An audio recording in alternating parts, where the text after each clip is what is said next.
बिस्मिल्लाहिर्रहमानिर्रहीम। अस्सलाम वालेकुम नाज़रीन, क्लिनिक ऑनलाइन के साथ आपका मेज़बान डॉक्टर शहजाद हाजिर खिदमत है। नाज़रीन 14 अगस्त सुना ली कल पूरी ख्वाब ने। पहले तो ज़ाहिर बात है कि कल हम नहीं थे, तो सबको दोबारा मुबारकबाद ज़रूर देना चाहूँगा अपनी तरफ से।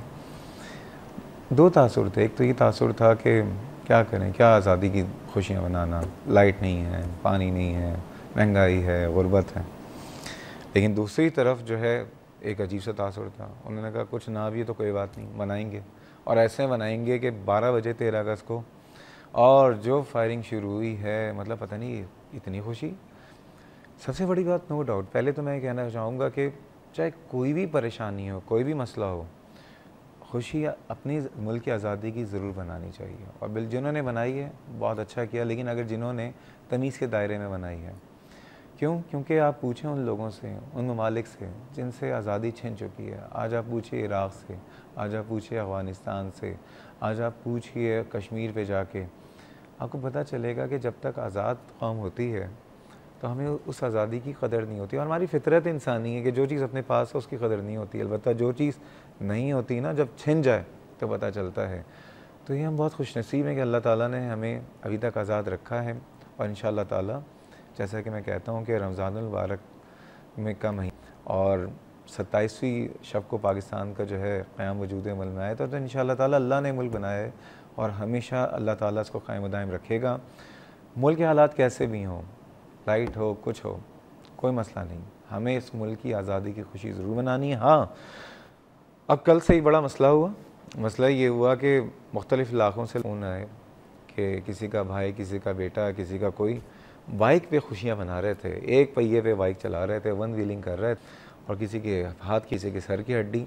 अब आप ये देख लीजिए कि आपने ये जो खुशी जिस बहुत ही भोंडे तरीके से बनाई है, भी परेशान हो रहे हैं, उनके घर वाले भी परेशान। खुशी बनाने के कुछ तरीक़ेकार हैं, तो इस तरीक़े को फॉलो करें तो बहुत अच्छा। नहीं हो नाज़रीन, बहुत सारी रिक्वेस्ट आपकी आती हैं फ़ेसबुक पे, बहुत सारे सवालात आते हैं। तो एक रिक्वेस्ट बहुत दिनों से आई हुई थी और डिमांड थी बेसिकली कि प्रेगनेंसी के हवाले से बहुत सारे मिथ्स हैं हमारे माशरे में, क्योंकि प्रेगनेंसी एक फ़ेज़ है जो कि 9 महीने का एक फ़ेज़ है, और उसमें बहुत सारे जो हैं प्रिकॉशंस होते हैं, लेकिन हमें उन चीज़ों का पता नहीं है। और फिर सवाल ये पैदा होता है, क्या हामला ख़वातीन रमज़ान में रोज़े रख सकती हैं, नहीं रख सकती हैं? ये सारी बातें डिस्कस करेंगे। और ये जो पूरा फ़ेज़ है या प्रेगनेंसी के बाद भी हमारे यहाँ मुल्क में आपको पता है कि 2 तबका है।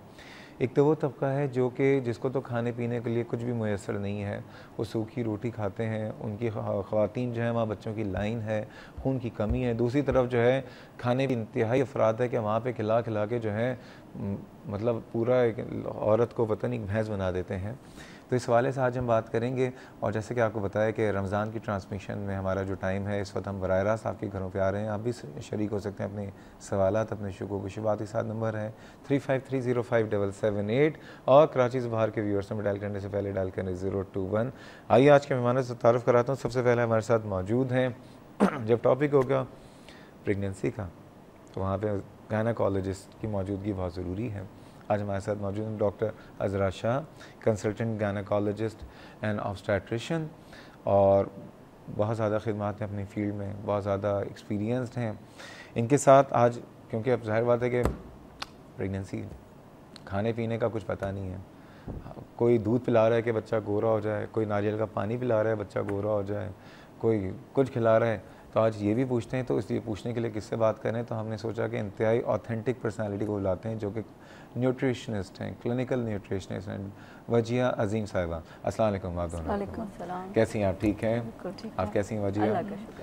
अच्छा, सबसे पहले डॉक्टर अज़रा मैं आपसे शुरू करता हूँ। पहले तो ये बताइए, क्योंकि माह रमज़ान है, जो हामला ख़वातीन होती हैं क्या वो रोज़े रख सकती हैं? देखिए, हामला ख़वातीन का पहले ये कंसेप्ट होता था कि जी रोज़े रखने चाहिए, और अब लेटेस्ट जो थ्योरीज़ आई हैं उसमें तो बिल्कुल टोटली ये आ गया है कि रोज़ा नहीं रखना चाहिए। उसका रीज़न ये है कि हम लोग पहले ये देखते हैं कि मेडिकली अगर कोई फ़ीमेल बिल्कुल फ़िट है, और फ़िट होने का मतलब है कि एक्सेसिव नौज़िया नहीं है, वॉमिटिंग्स नहीं हैं, और इसके अलावा बहुत अच्छी डाइट स्टोर्ड वो कर रही है सहरी में और इफ्तार के वक्त भी, और she can carry for 10 to 12 hours, तो उस वक्त हम उसको अलाउ करते हैं कि वो रोज़ा रख सकती है। लेकिन अब जो लेटेस्ट थ्योरीज़ हैं उसमें तो टोटली ये आ रहा है कि बिल्कुल भी अलाउ नहीं है from the day till last day of the pregnancy. ये में तो बिल्कुल नहीं है। फर्स्ट ट्राइमेस्टर जो शुरू के 3 महीने, शुरू के जो 3 मंथ्स होते हैं उसमें बिल्कुल अलाउ नहीं होता। अच्छा क्यों, एक बात मैं आपसे पूछना चाहूँगा लोगों के लिए कि शुरू के 3 महीनों को इतना क्रिटिकल क्यों कहते हैं? क्रिटिकल इस सेंस में कहते हैं कि एक तो शुरू के मंथ्स में बहुत ज़्यादा एक्सेसिव नौजिया एंड वॉमिटिंग्स होती हैं। नहीं मतलब वो फर्स्ट ट्राइमेस्टर को बड़ा ही वैल्यूएबल फेज कहते हैं कि उसमें दवाई भी कोई ना दो। हाँ, बिल्कुल वो इसलिए क्योंकि फर्स्ट ट्राइमेस्टर बेसिकली एक ऐसा स्टेज है जहाँ पर फीटस ग्रो हो रहा होता है और कोई भी किस्म की मेडिसिन का कोई साइड इफ़ेक्ट उस बच्चे को नुकसान पहुँचा सकता है, या कोई भी ऐसी डाइट जिसमें कोई प्रॉपर डाइट पेशेंट नहीं ले पा रही है जो उसकी रिक्वायरमेंट है वो नहीं ले रही है, तो बच्चा जब शुरू के फर्स्ट 12 वीक्स में ही अगर ग्रोथ नहीं ले पाएगा तो वो सेकंड ट्राइमेस्टर में भी प्रॉब्लम करेगा और थर्ड में भी उसके लिए बहुत ज़्यादा मेहनत करनी पड़ेगी कि किस चीज़ की डेफिशिएंसी हो गई है।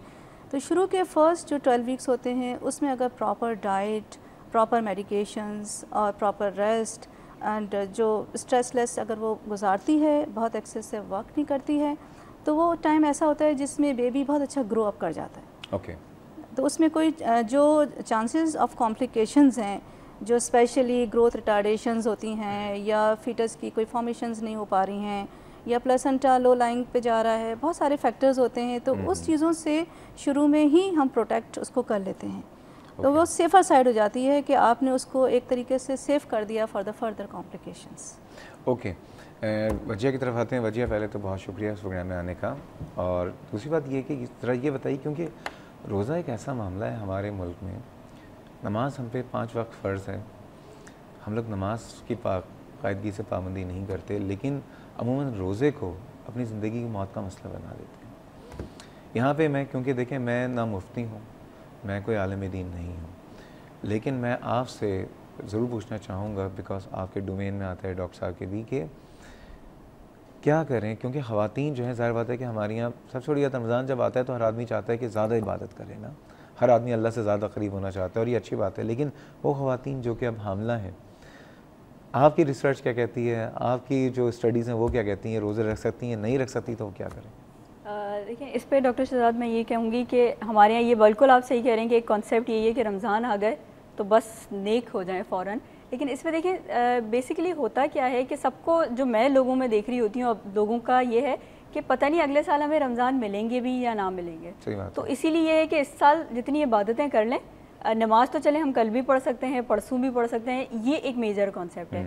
अच्छा रही बात प्रेगनेंसी और रोज़े की, तो इसमें मैं आपको थोड़ा सा बताती हूँ कि जैसे डॉक्टर अज़रा ने भी कहा कि इट इज़ नॉट एडवाइजेबल। अगर आपका जो भी आपका गायनाकोलॉजिस्ट है उससे आप पहले परमिशन लें, वो अगर आपको सजेस्ट कर देता है कि आप रोज़े रख सकते हैं तो ठीक है, वरना मैं भी यहाँ बैठ के आपको बिल्कुल अलाउ नहीं कर सकती इस चीज़ के लिए।